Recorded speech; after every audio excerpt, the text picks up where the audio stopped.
Pada saat ini kami juga nanti bersama-sama dengan para Federasi Buruh, Serikat Buruh juga mencoba untuk mencari memberikan masukan yang lebih konkret lagi kepada pemerintah gitu ya. Sebelumnya sebenarnya sudah, tapi mungkin pemerintah tidak mendengar apa yang sudah kami sampaikan. Jadi tapi kami tidak give up. Jadi kita akan terus nanti mau menyampaikan juga mungkin masukan-masukan tambahan dan apa solusi yang untuk penyelesaian masalah ini. Demikian, terima kasih. Kami persilakan rekan kami.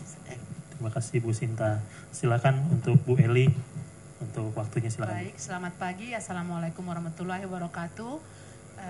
Ya, semoga kita dalam keadaan sehat dalam perjuangan yang terus menerus ya, karena kami kira walaupun Mbak Sinta selaku Ketua Umum Apindo dan juga saya sebagai Presiden Konfederasi Serikat Buruh Seluruh Indonesia yang menyuarakan ini, tapi ini adalah suara Anda juga. Jadi tolong kami dibantu untuk memperjuangkannya. Sama seperti yang dikatakan, saya selalu manggil beliau Mbak. Jadi nggak boleh kami manggil ibu terlalu jarak katanya. Walaupun tabungannya memang sangat jarak sekali ya. Dari serikat buruh kepada yang memiliki modal gitu. Nah, kenapa kami menentukan hari ini duduk bersama? Memang saya boleh katakan kali ini kami menghadapi masalah yang sama. Bagi pengusaha tentu saja mereka punya alasan sendiri kenapa harus minta pemerintah untuk merevisi ini, dan kalau bagi serikat buruh kami juga punya alasan kenapa. Misalnya saya agak sebut angka, barangkali untuk teman-teman yang hadir di sini 0,5% atau pemerintah melihat 0,5% itu adalah angka yang sedikit, tapi kalau dikalikan sekian ratus juta orang yang akan mengiur satu bulan saja sudah berapa. Lalu dari serikat buruh yang 2,5%, saya ambil gaji upah di Jakarta ya 5.060.000, itu sekitar 1.200 atau 126.000 satu bulan. Kami harus menabung itu dan kami tidak tahu kapan kami bisa mengambil, karena itu diwajibkan dari usia 20 sampai usia 58 tahun. Di era fleksibilitas ketenagakerjaan saat ini kan tidak ada yang bisa menjamin saya akan berada dalam satu perusahaan itu sampai usia 58 tahun. Bagaimana nanti misalnya mereka yang sudah tidak bekerja, yang meninggal, dan yang banyak sekali seperti yang kita ketahui bahwa dana ini tidak sedikit dan kita dipaksa, ini dalam tanda kutip ya, dipaksa menabung wajib, dan itu seperti azas gotong royong, kita subsidi silang. Menjadi pertanyaan saya, tadi saya sudah katakan bagaimana mungkin pekerja yang bekerja mayoritas di padat karya dengan upah yang masih ada 2 juta saat ini, karena tidak ada ini ya batasan pembayaran tabungan ini ya, menyumbang mereka yang miskin, sementara kami kan masih miskin gitu loh. Dari mana sih pemikiran pemerintah ini membuat itu menjadi sebuah kewajiban? Lalu serikat buruh mengatakan ya kita menolak ini, dan kalaupun karena memang kita melihat juga dari DPR kemarin minta direvisi, dari pengusaha juga sepakat, dan dari teman-teman yang ada di puluhan provinsi di Indonesia sudah 100% mengatakan kita tidak bisa Bu melakukan itu. Jadi tolong kalian upayakan untuk pemerintah membatalkan ini atau setidaknya merevisi pasal, mungkin yang paling krusial itu pasal 7 ya, yang wajib itu menjadi sukarela. Siapa saja lah. Kalau Anda memang mau nabung di Tapera silahkan, atau kalau Anda mau dapat rumah melalui Tapera silahkan. Tapi kalau dikalikan kita menabung 100.000 sampai usia 58 tahun, itu nggak sampai 100 juta ya. Lalu saya nanti udah pensiun, saya belum dapat rumah karena hanya 30 juta. Saya usia 54 tahun nih. Nabung saya 4 tahun lagi. Kalau hanya menabung saya 1.200.000, artinya saya hanya punya tabungan 4 juta. Masuk akal nggak kita punya rumah dengan itu? Lalu saya tanya kemarin, uang itu bisa kita akses nggak? Bisa kita ambil ketika saya butuh? Ternyata tidak. Lalu di akhir 58 tahun baru boleh ya. Lalu kenapa overlapping?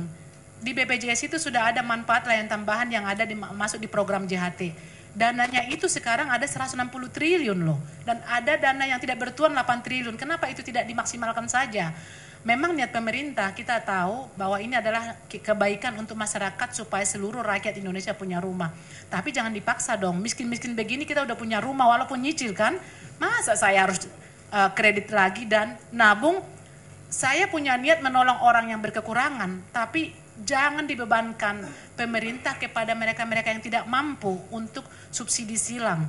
Pengusaha juga memang mampu, tapi kalau dikalikan dengan ratusan ribu itu, dengan mereka yang bayar sudah 12% sekarang untuk jaminan sosial atau BPJS segala macam, dan buruh sekarang udah 4,5% dari gaji.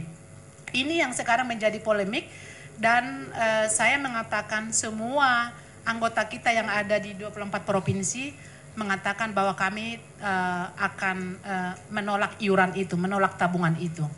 Jadi sepasca ini pun kalau setuju Ibu Mbak Sinta, bahwa di setiap daerah, provinsi, kota, kabupaten kami juga akan melakukan hal yang bersama, hal-hal sama seperti ini, ada konferensi pers atau pernyataan bersama supaya ini tidak hanya ada di nasional saja, bahwa memang ini sudah mengakar kemana-mana. Dan ini bukan persoalan Mbak Sinta, Ketua Apindo dengan Konfederasi Serikat Buruh seluruh Indonesia, tapi persoalan kita semua. Hanya begitu yang bisa saya sampaikan sekarang, tapi kami masih di sini untuk tanya jawab. Demikian. Mungkin kalau boleh ada tambahan dari pihak Apindo maupun nanti dari pihak KPSS. Silakan. Silakan Pak. Ya, terima kasih Bu Sinta. Saya dengan Supran Gatot dari bidang ketenagakerjaan. Jadi memang kami juga mengkonsolidasikan hal ini ke DPP. Kebetulan tadi pagi kita sudah bertemu dengan seluruh DPP Apindo seluruh Indonesia. Dan kami juga grasping apa yang mereka rasakan dan semua sama satu tujuan. Jadi memang yang diharapkan oleh swasta itu bagaimana proses pemanfaatan MLT perumahan yang ada di BPJS saat ini, karena itu sudah berjalan dari tahun 2017 dan kurang lebih sekitar 4.512 peserta sudah memanfaatkan dengan anggaran yang terserap itu sekitar 1,2 triliun. Jadi ini diharapkan bisa terus dimanfaatkan, sehingga harapannya ke depan bahwa untuk yang pekerja swasta itu bisa memanfaatkan MLT perumahan yang ada di BPJS Ketenagakerjaan. Dan untuk mungkin kalau pemerintah ingin menerapkan tapera, itu seperti yang sekarang sudah dilaksanakan juga dengan ASN, ABRI dan Polri. Ya tentunya itu yang sekarang sudah berjalan gitu. Kira-kira itu Bu Sinta tambahan. Terima kasih.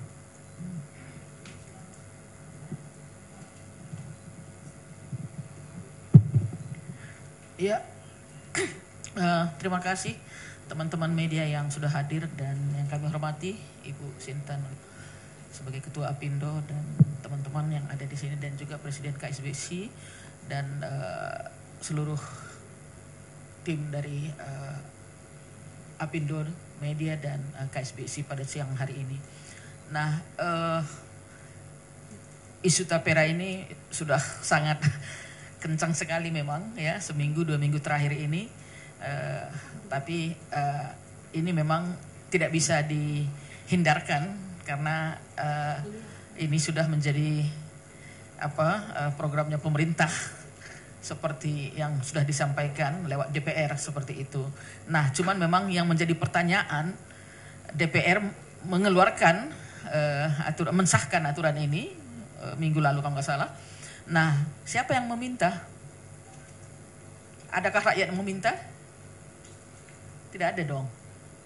Apa sekarang wewenang DPR untuk mengesahkan undang-undang tersebut dan kita diminta untuk melakukan mengikuti dan disanksi, akan dicabut izin perusahaan dan sebagainya jika tidak melakukan pembayaran setiap tanggal 10. Ini sangat ironis sekali teman-teman sekalian. Jadi saya katakan waktu kami May Day di Tugu Patung Kuda, negara berbisnis dengan rakyatnya melalui pajak. Inilah yang terjadi. Nah, jadi dari seluruh aspek ada 164 atau 46 juta lah ya buruh ataupun yang akan mengiur dipaksa dengan undang-undang tapera ini. Nah, sekitar 20.000 dari 3% dengan gaji 5 juta kurang lebih kira-kira seperti itu. Setahun hampir 193 triliun yang kita kumpulkan untuk membangun rumah oligarki dan lain sebagainya. Memaksa tadi yang dibilang sama Ibu Presiden, kita sudah miskin tapi kita menyumbang untuk orang membangun rumah yang kaya. Nah, inilah sekarang kondisinya Bapak dan Ibu sekalian. Nah, seperti apa tadi yang disampaikan terdahulu, kita harus jeli, kita memang undang-undang ini sudah ada, tapi kita harus sikapi dengan cermat dan kita menolak adanya iuran itu karena sudah ada MLT tadi. Saya kira mungkin itu sedikit tambahan, Bu Pres, saya kembalikan.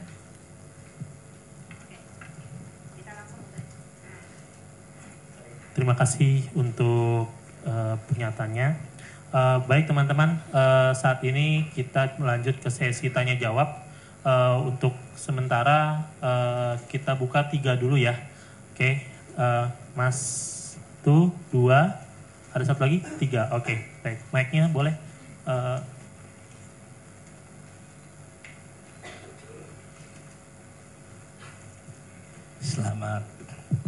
Selamat pagi Bapak Ibu sekalian, saya Aji Cakti dari Antara. Saya cuma punya satu pertanyaan aja buat Ibu Eli sama Ibu Sinta. Kemarin ada masukan bahwa ini kan terkait dengan revisi PP juga ya, PP Tapera. Kemarin ada masukan juga bahwa di PP ini ternyata Komite Tapera itu tidak mengakomodasi atau tidak ada wakil dari buruh maupun pengusaha. Nah, apakah Bu Eli dan Bu Sinta nanti akan mengajukan usulan agar pengusaha dan buruh ikut serta dalam Komite Tapera untuk mewakili para buruh dan pengusaha? Terima kasih. Ya. Kita jawab 3-3 ya. 3-3 dulu ya. Silakan. Oke, tadi siapa? Selamat pagi menuju siang, Bapak-Bapak Ibu-Ibu. Andi dari Kata Data. Ada 2 pertanyaan, Bu. Ini kan awal dasar hukumnya dari UU ya, Bu. Terus turun ke PP. Nah, pertanyaannya dari buruh sama dari pengusaha ada rencana untuk bawa ini ke MK nggak biar selesai sekalian gitu. Yang kedua, kalau ini amit-amit terjadi, dampaknya ke industri, ke pengusaha atau ke buruh akan seperti apa sih, Bu? Apakah nanti akan mengurangi kemampuan perusahaan untuk ekspansi atau nanti buruh nanti makin tercekik atau gimana? Makasih. Oke, selanjutnya. Baik, terima kasih atas kesempatannya. Saya Savero dari Tempo, Bapak Ibu sekalian. Nah, mungkin dari Mbak Sinta dan Mbak Eli tadi kan sempat bilang bahwa ini udah sempat disuarakan sebelumnya, tapi kan dari pemerintah sendiri belum mendengar ya kan. Tapi semisal hal ini sudah disampaikan, sudah lewat konferensi pers ini, sudah dari gerakan sampai akar rumputnya sudah menolak, tapi semisal nanti pemerintah tetap memaksakan diri untuk terus memberlakukan tapera ini, langkah apa yang akan dilakukan? Mungkin dari sisi pengusaha, apakah pengusaha ini mau melobi pemerintah lewat cara lain kah? Atau dari serikat buruh, apakah mau ada gerakan lain, entah itu gerakan mogok atau entah mungkin gerakan lain yang bisa membuat pemerintah mendengar keluhan ini? Terima kasih. Baik, terima kasih teman-teman. Silakan Bapak Ibu untuk merespon. Ya, terima kasih. Pertama dari Mas Adi ya, itu tentang tidak adanya di Tapera ini kita apakah ada perwakilan kita duduk di situ dengan pengusaha? Memang tidak ada, Mas. Jadi dulu sebelum undang-undang ini disahkan memang pernah ada, bukan sosialisasi ya, kita sudah tahu dan saat itu juga memang itu sudah ditolak. Lalu memang bagaimana mungkin pengusaha dan perwakilan tenaga kerja tidak ada di sana, sementara itu adalah uang mereka seperti itu. Nah, sampai sekarang itu belum ada Mas. Tapi bukan gara-gara itu kita sebenarnya untuk menolak ya, tapi karena potongan-potongan ini menjadi overlapping dan terlalu banyak yang kita berikan dan kita tidak tahu untuk apa manfaatnya. Lalu dari Mas Adi yang kedua, apakah ada rencana akan membawa ini? Kalau misalnya kan Undang-Undang Nomor 4 tahun 2006, nomor 4 ya? Tahun 2016 ini kan minta direvisi ada beberapa pasal tertentu. Kalau PP-nya kita memang akan bisa sedang kita pikirkan kapan mau kita bawa ke Mahkamah Agung ya, bukan ke MK. Dan sebelum itu memang Serikat Buruh juga ini menyambung ke Tempo ya. Tidak serta-merta kita langsung turun aksi besar-besaran gitu. Ada hal-hal yang step by step yang kita akan bicarakan. Misalnya seperti tadi kita katakan di daerah akan bereaksi dulu dengan cara seperti ini. Lalu kami menyiapkan kertas posisi ya, menyikapi ini bersama dengan Apindo dalam waktu dekat karena ini sudah sangat mendesak. Lalu barangkali memang saya nggak tahu nanti kesepakatan kami selanjutnya apakah ada lobby atau ada pertemuan-pertemuan, dan dari Serikat Buruh jelas pasti akan ada aksi turun ke jalan untuk ini. Mungkin baru itu yang bisa saya sampaikan sekarang. Terima kasih. Jadi memang tidak ada ya perwakilan untuk di Tapera. Dan itu mungkin juga sesuatu yang akan kami usulkan kalau nantinya akan berjalan, ya itu perlu adalah perwakilan dari pekerja dan buruh, dari pekerja dan pemberi kerja. Nah mengenai jadi mungkin saya mau menjelaskan dulu ya, ini dampaknya tuh seperti apa sih? Kalau kita lihat sekarang ini aturan Tapera ini yang terbaru ini akan menambah tentu saja beban baru bagi pemberi kerja maupun pekerja ya. Saat ini beban pungutan yang telah ditanggung itu hampir 18,24% sampai 19,74%. Nah ini apa saja? Ada jaminan jam sostek, JHT, jaminan kematian, kecelakaan kerja, pensiun, jaminan sosial kesehatan, ada cadangan pesangon, ada macam-macam. Jadi jumlahnya sekarang itu. Jadi kalau misalnya ada penambahan lagi, tentu saja ini akan bertambah bebannya semakin berat. Dan juga dengan kondisi yang ada sekarang ini dengan ya pelemahnya permintaan pasar dan lain-lain, ini tentunya akan mempengaruhi ya kondisi yang ada. Tapi sekali lagi kami tegaskan di sini yang jadi permasalahan adalah mengenai aspek konsep tabungan gitu. Jadi ini adalah kembali lagi tabungan. Nah kalau tabungan itu harus konsepnya sebenarnya sukarela gitu ya. Dan marilah kita bersama-sama optimalkan yang sudah ada di jaminan sosial ini, bagaimana untuk pemanfaatan dalam penyiapan ya. Jadi kami melihat bahwa pemerintah memperhatikan buat pekerja memiliki rumah layak, itu bagus sebenarnya konsepnya, ya kan? Tapi kita mesti melihat mekanismenya nih apa yang sudah ada, bagaimana caranya supaya kita bisa lebih mengakselerasi daripada existing yang ada, daripada menambah lagi beban untuk pemberi kerja dan pekerja yang sudah saat ini juga sudah cukup berat. Nah, kalau kita melihat langkahnya apa, langkah selanjutnya kita akan lakukan.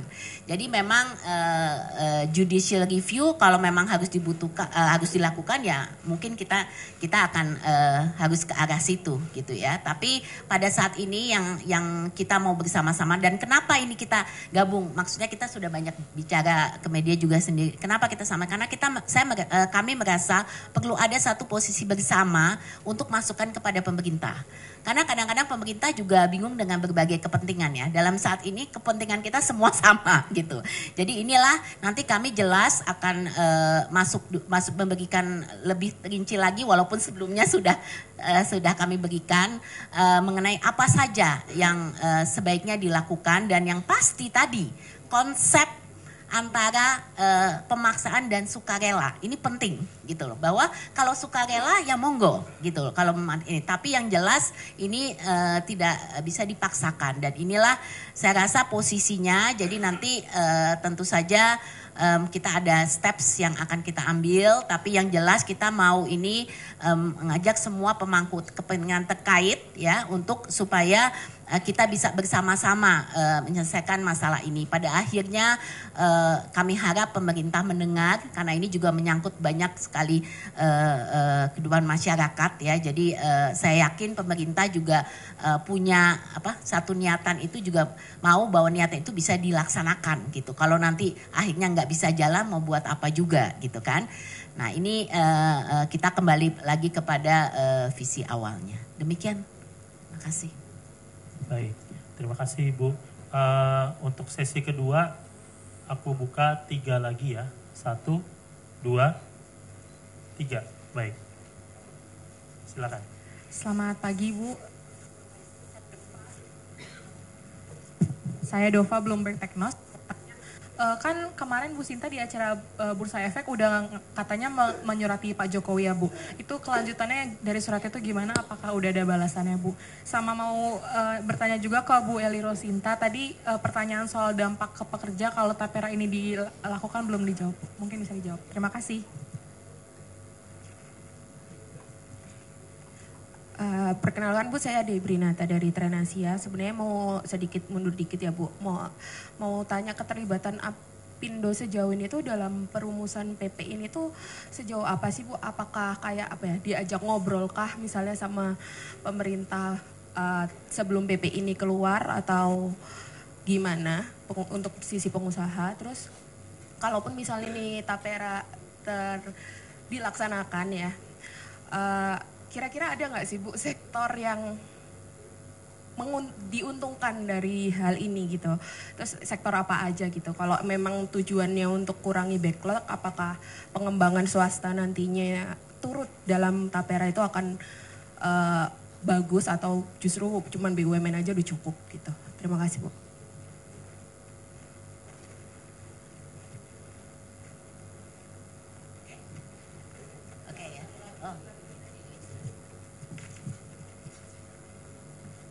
Selamat siang Bu Sinta dan Bu Eli, saya Martia dari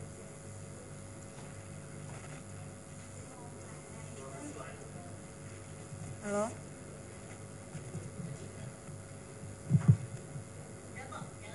Ya, tadi Ibu ada sampaikan kalau mungkin niat baik ada niat baik pemerintah agar masyarakat ini bisa punya rumah gitu ya Bu. Tapi kalau menurut Ibu, Bu Sinta dan Bu Eli, apakah tapera ini efeknya benar bisa memangkas kesenjangan kepemilikan rumah di RI atau malah justru sebaliknya? Dengan tadi kan disampaikan ada kayak tidak jelas bisa diambilnya kapan gitu. Terima kasih.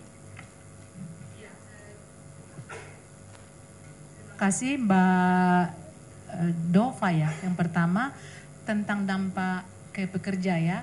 Saya kira ini semua khawatir, pengusaha khawatir, pekerja lagi khawatir, paling khawatir. Satu, dari upah yang diterima mereka saat ini kan, kenapa kita turun ke jalan untuk meminta kenaikan upah minimum sebenarnya? Karena upah yang didapatkan sekarang ini tidak cukup. Lalu ini akan menjadi ancaman bagi mereka, kenaikan upah rata-rata itu hanya di 3%. Artinya kalau gaji di Jawa misalnya 2 juta, tambah 3% itu hanya 60.000 ya, 60.000 penambahannya, dan mereka harus mengiur sekitar 2,5%. Artinya ini mereka kehidupannya, daya belinya, dan untuk tanggung jawab mereka di family dan untuk kegiatan sehari-hari juga pasti terancam. Dari pengusaha saya kira dengan beban ini mereka kan bisa saja alasannya, oh kami ini adalah habisi dulu ini PHK dulu beberapa karyawan ini karena kami tidak sanggup. Artinya ini kan apakah pernah dipikirkan pemerintah bahwa dampak ini jangan hanya dipikirkan kita bisa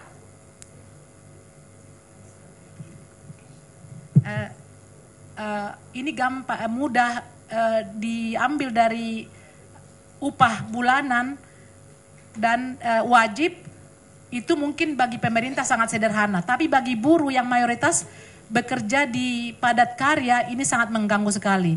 Dan saya khawatir sebelum ini diundangkan dari pihak pengusaha sudah ada ancang-ancang mana dulu ini pabrik yang ditutup karena kita tidak sanggup. Lalu pekerja sementara mereka bagaimana membiayai anak sekolah, untuk kontrakan rumah, boro-boro untuk mencicil rumah ini, atau membantu mereka yang miskin dalam kategori kita sama-sama sebenarnya.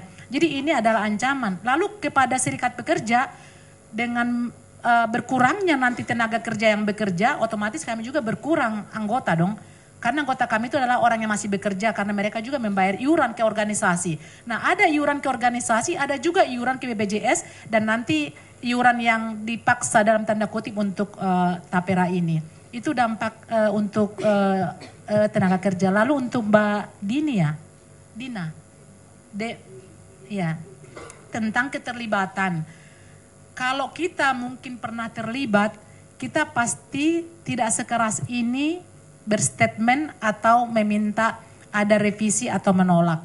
Masalahnya kita masih sibuk menonton Vina, masih sibuk dengan yang mengikuti kejaksaan, Serikat Buruh masih sibuk dengan Omnibus Law, ada lagi cerita-cerita yang lain. Ini tiba-tiba ada dan berkomentar semuanya. Dan yang saya salut adalah ada dari DPR yang mengatakan ini perlu direvisi. Dan kalau saya tidak salah baca ya, mudah-mudahan Pak Erlangga juga saya baca tadi ini butuh direvisi. Artinya kenapa ini semua dari semua stakeholder ini bereaksi bahwa ini tidak boleh dilaksanakan dulu. Tapi Pak Jokowi barangkali karena beliau sudah akan meninggalkan kedudukannya segera, dia bilang biasa kok itu ribut-ribut seperti BPJS dulu, nanti kalau dinikmati. Bapak, kapan kami bisa menikmati? Karena kami akan mengiuri itu sampai 58 tahun dan di mana rumah itu? Di mana lahannya? Berapa bunganya? Bolehkah ketika kita sudah sangat jatuh miskin dengan iuran-iuran ini, kami bisa meminta itu sebahagian seperti itu. Mudah-mudahan Pak Jokowi menonton ini ya. Lalu efeknya, tadi pertanyaan dari Mbak ya. Coba bisa diulang nggak sekali lagi Mbak?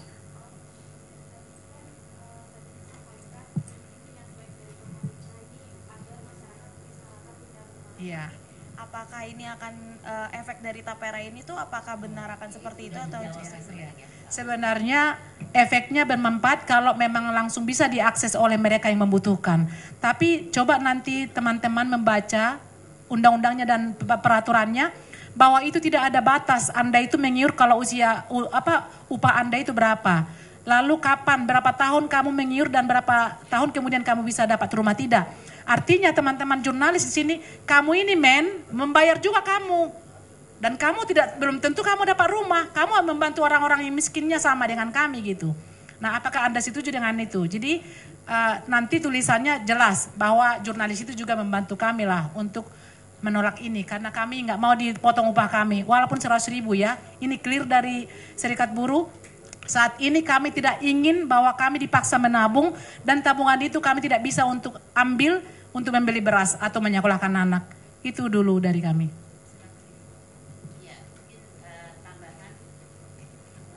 Tambahan. Oke, jadi kalau ditanya apakah sudah konsultasi. Jadi pada waktu pembentukan undang-undangnya di tahun 2016 itu kami juga sudah diminta konsultasi ke DPR dan itu sudah kami sampaikan. Sebenarnya niatan undang-undang itu kan baik. Sebenarnya untuk menyiapkan rumah bagi kaum miskin. Itu sebenarnya awalnya tuh dari situ. Kemudian masuk ke ranah jadi pekerja dan lain-lain ya. Tapi sebenarnya awalnya itu sebenarnya dari situ undang-undangnya. Nah, jadi sebenarnya yang kami permasalahan ini kan pembebanan iurannya. Iuran yang kemudian dibebankan kepada pekerja untuk penyampaian itu ya. Nah, semenjak itu memang kami sudah menyurati presiden. Jadi kami jelas langsung menyurati presiden, memberikan pandangan kami, masukan kami. Namun ya sayangnya memang sampai PP ini juga diterbitkan ya belum ada tanggapan ya mengenai ya mungkin pemerintah punya sikap tersendiri kenapa ini harus jalan gitu ya. Tapi makanya kami pikir mungkin ada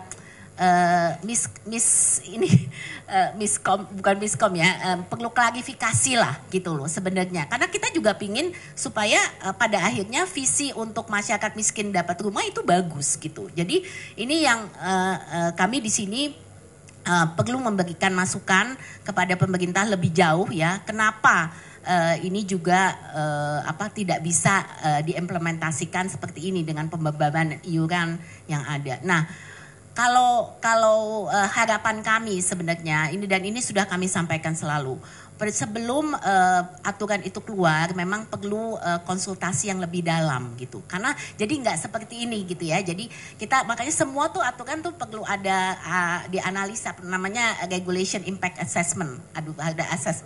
Ini kenapa? Ini perlu untuk juga di pemangku kepentingan terkait ini perlu dilibatkan gitu loh. Sebelum ini resmi keluar. Jadi kami sudah terus-menerus mengingatkan pemerintah. Jadi harapan kami juga pemerintah akan mau mendengar dan seperti tadi dikatakan juga dari DPR mungkin harapannya juga bisa merevisi ini gitu kan dari undang-undangnya dan nantinya untuk keturunan PP-nya. Nah kalau pertanyaan bagaimana dengan para pengembang? Sebenarnya pengembang itu juga punya tujuan sama. Pengembang itu juga pastinya bisa membangun rumah termasuk perumahan rakyat gitu ya. Itu pengembang kami banyak yang bisa melakukan itu gitu. Ini prinsipnya tidak ada kaitan dengan apakah pengembang itu kemudian diuntungkan. Karena yang jadi permasalahan ada iuran. Pengembang itu juga punya pekerja. Dia juga perusahaan punya pekerja, dia juga banyak yang padat karya gitu loh. Jadi disinilah saya rasa kuncinya kita harus pisahkan bahwa tentu saja kita siap, pengembang siap untuk membangun rumah masyarakat dengan kalau adanya pendanaan yang mencukupi. Tapi isunya di sini bukan itu gitu. Isunya di sini ada pembebanan daripada iuran tambahan yang nggak perlu sebenarnya karena kita sudah ada di dalam existing iuran jaminan sosial yang udah memberikan kesempatan untuk para pekerja untuk mendapatkan kredit rumah dan lain-lain. Nah, kemudian untuk pertanyaan mengenai apakah tadi mengenai ini ya dampak ya jadi kalau kami lihat konsepnya ini juga perlu lebih jelas mengenai tapera ini gitu kan. Kenapa? Karena sebenarnya yang dapat manfaat itu siapa dan ada banyak pekerja pun yang tidak bisa langsung mendapatkan manfaat itu gitu. Kalau mesti nunggu sampai tadi Bu Eli bilang sampai masa pensiun 58 tahun itu kan dan jumlahnya juga belum tentu mencukupi untuk dapat rumah gitu. Dan ini yang mungkin masih banyak juga tanda tanya gitu ya. Jadi kalau pengatasi kesenjangan ya pastinya semua juga pasti setuju gitu. Tapi apakah ini kemudian bisa mengadres permasalahan itu. Saya rasa ini yang harus kita pertimbangkan bersama. Jadi kami juga akan kebetulan BB Tapera juga banyak masih perlu mengklarifikasikan ya secara lebih detail gitu kan. Makanya kami juga menunggu ya untuk bisa mendapatkan informasi yang lebih jauh. Tapi prinsipnya saya rasa pada saat ini yang kami akan lakukan adalah pertama pembebanan iuran itu sebaiknya tidak dijalankan untuk swasta dan kalaupun tapera itu mau terus jalan silakan untuk kalau mau sukarela boleh ASN TNI Polri silakan dan kami akan terus berkonsolidasi untuk memberikan masukan yang lebih rinci kepada pemerintah agar supaya ada penyelesaian gitu daripada polemik yang ada saat ini. Demikian. 1 menit lagi teman-teman ada yang tertinggal menyambung yang Ibu katakan ya soal nggak apa-apa tapera sebenarnya ada tapi ada bahasa yang mengatakan itu biarlah sukarela. Siapa yang mau nabung melalui itu untuk dapat rumah ya silahkan tapi jangan dipaksakan. Lalu yang kedua adalah nggak ada sosialisasi ini ya teman-teman. Tidak ada konsultasi dengan kita. Jadi ini diputuskan saja dan ini kesalahan pemerintah yang kesekian kalinya membuat sebuah peraturan atau undang-undang tapi minim konsultasi publik sehingga ada penolakan. Saya nggak tahu apakah pemerintah mengatakan begini, yang penting ada dulu, nanti kalau ada masalah baru kita hadapi atau kita batalkan. Nah seperti itu. Nah, tapi di sini kami mengambil peran pertama dengan Apindo karena anggota Apindo ini adalah bos-bosnya para anggota kami di beberapa daerah di perusahaan dan ini kami bersama-sama. Dan nanti dalam segera ya Bu, kita akan membuat kertas posisi yang bersama-sama juga apa isi suara kami tentang tapera ini. Demikian ya kawan-kawan.